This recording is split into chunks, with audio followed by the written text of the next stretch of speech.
Now let's talk about the average and median net worth for Americans in their 50s. And according to the data from the Survey of Consumer Finance from the Federal Reserve, for people between the ages of 50 and 54, the average net worth is about $897,000, but the median net worth is only $171,000. If your net worth is over $13 million and you're between the ages of 50 and 54, then you are considered in the top 1%. Let me know in the comment section down below if you're one of them, and I would love to know what it is that you do for a living. And for people between the ages of 55 and 59, the average net worth is $1.1 million, and the median net worth is way behind at $193,000.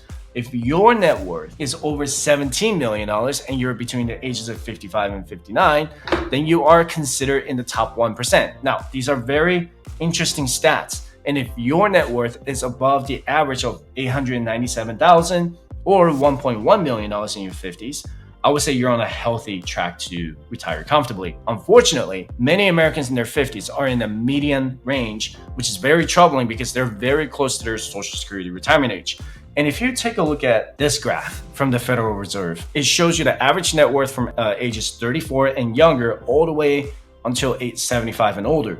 While the average net worth by age continues to increase over the years, the median net worth still falls far behind the average. Right here in the 20s and 30s is where you want to focus on paying off your debt so that you can maximize your investments in the early days. Going into your 40s and 50s is where you want to solidify your retirement nest egg and increase your asset allocations. As you go into your 60s and 70s, this is when you want to maintain a balanced approach with investments so that you can be more risk averse. In your 50s, you have to start focusing on what you want to do going into your 60s and 70s. Are you looking to work into your retirement, or are you looking to completely retire from the workforce? And there are many things you have to take into consideration, especially in your 50s. Do you have an ongoing health problem that you need to account for going into your retirement? Your chronic health condition might cost you more than you projecting your retirement budget. And if you feel like you're not where you need to be, now is the time to start seriously planning for retirement. You still have time to invest so that you can have at least $1 million in net worth or $1 million in your retirement nest eggs. You most likely already have a house, so your focus needs to be on the retirement nest eggs, not counting your corporate pensions or government pensions. And starting at the age of 50, you have what's called a catch-up contribution to almost every retirement vehicle, almost. You can start investing as a 50-year-old before you turn 50 years old, as long as your birthday is in the same calendar year. And starting with the 401k, you can contribute up to $22,500 as an employee and $7,500 for the annual contribution if you're over the age of 50 by the end of the calendar year. So if you're turning 50 on December 31st, you can contribute an additional $7,500 throughout the year. But keep in mind that starting on January 1st, 2024, under the Secure Act 2.0 that was signed by President Biden last year, if you make a certain income per year, your catch-up contribution has to be on a Roth basis rather than pre-tax contribution. I'm going to make a separate video about that in a few weeks, so be sure to subscribe if you haven't done that already. And if you're a self-employed individual with a simple IRA, you can contribute an extra $3,500 as an employee for the catch-up contribution in 2023. That amount is likely to increase next year to adjust for inflation. And if you have a traditional or Roth IRA, the contribution limit is $6,500. The catch-up contribution for each individual in your household is $1,000 if you're over the age of 50. That $1,000 is not going to change unless Congress passed another bill to change the rules in the IRA to make it inflation adjustments. Until then, it's always going to be $1,000 for the catch-up contributions. And for the HSA, you have to be over the age of 55 to contribute an extra $1,000 to your HSA or health savings account. Here's the trick you need to know. If you have a family account, you can only contribute $1,000, not $2,000 for the family, but only one of the spouses needs to be at least 55 years old to have that catch-up contribution. If you truly want to maximize your HSAs, the best course of action is to have 2 separate HSAs between you and your spouse so that each of you can contribute the extra $1,000 to your HSAs as long as both of you are over the age of 55. And let me show you the compound interest calculator for a single individual in their 50s. And you can download this calculator for absolutely free by visiting firesightchat.com/resources. And let's say you are single and 50 years old, and you have nothing invested in your retirement so far. You decide to contribute $30,000 to your 401k, $4,850 to your HSA, and $7,500 to your Roth IRA. I'm going to assume that you make a 7% average annual return. By age 62, when you're eligible to collect early Social Security retirement benefits, you're going to have over $1 million invested. This is all in your 401k, HSA, and Roth IRA combined. You're also eligible to withdraw from your 401k and Roth IRA after you turn 59 and a half and have the accounts open for at least 5 years. But keep in mind that starting at the age of 65, right here, if you decide to enroll in Medicare Part A and or Part B, you can no longer contribute pre-tax dollars to your HSA. This is because once you're enrolled with Medicare, you're no longer going to be enrolled in a high deductible health plan or HDHP. So that's why there are blanks under the HSA right here, starting at the age of 65 when you're eligible for Medicare. But even without the HSA contributions, by age 67, when you're eligible to collect full Social Security retirement benefits, you're gonna have over $1.7 million invested in your 401k, HSA, and Roth IRA. And keep in mind that you're also eligible to use your HSA for any non-medical expenses starting at the age of 65. You'll just need to pay federal and state income taxes on the HSA distributions.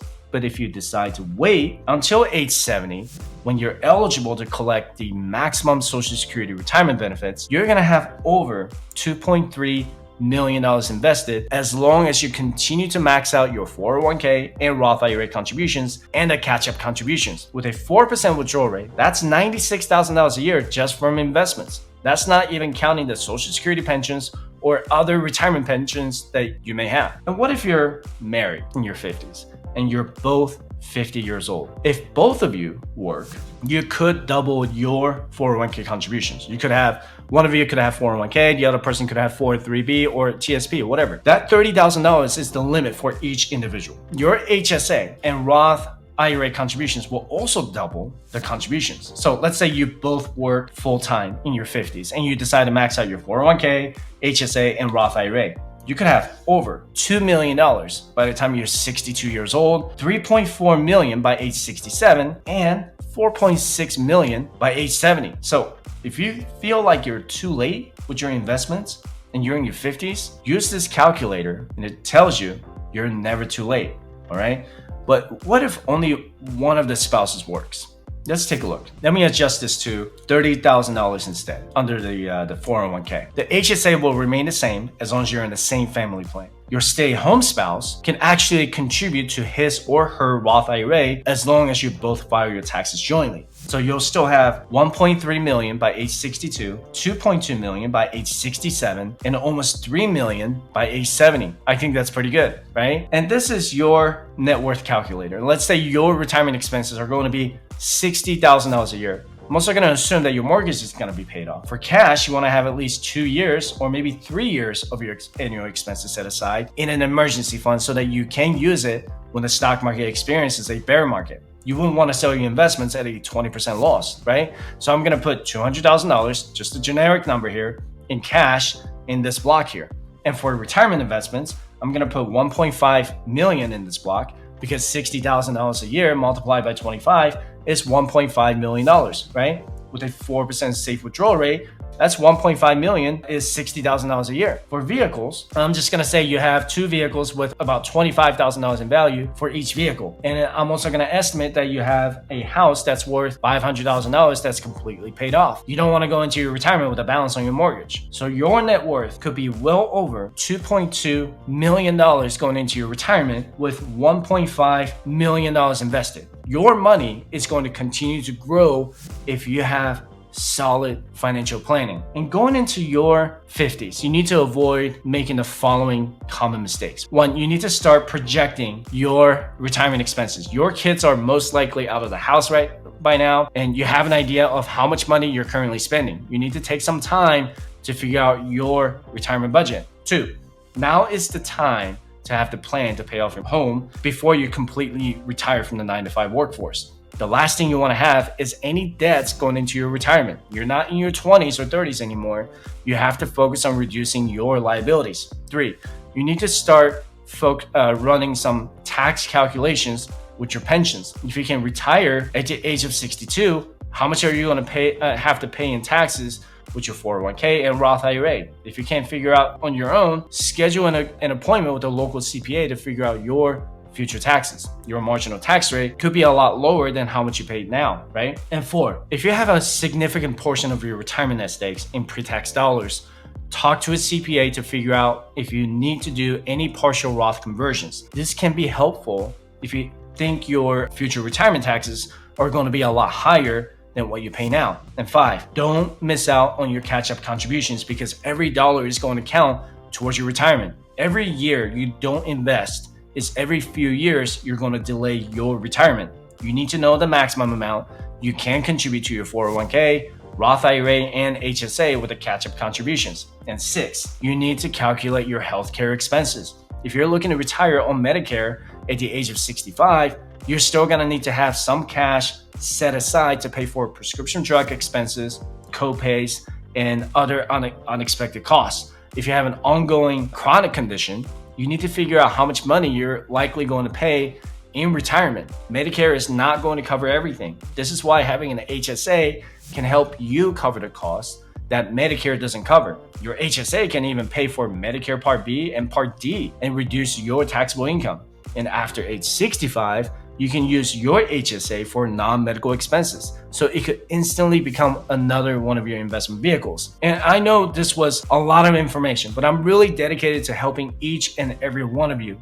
And I encourage you to download all of my free financial independence resources by visiting firesighttrade.com/resources. And if you're curious about your eligibility to join my private client program, you can schedule a free 20-minute session with me by visiting firesighttrade.com/coaching. And this has been another beast of a video, and I hope you got a lot out of it.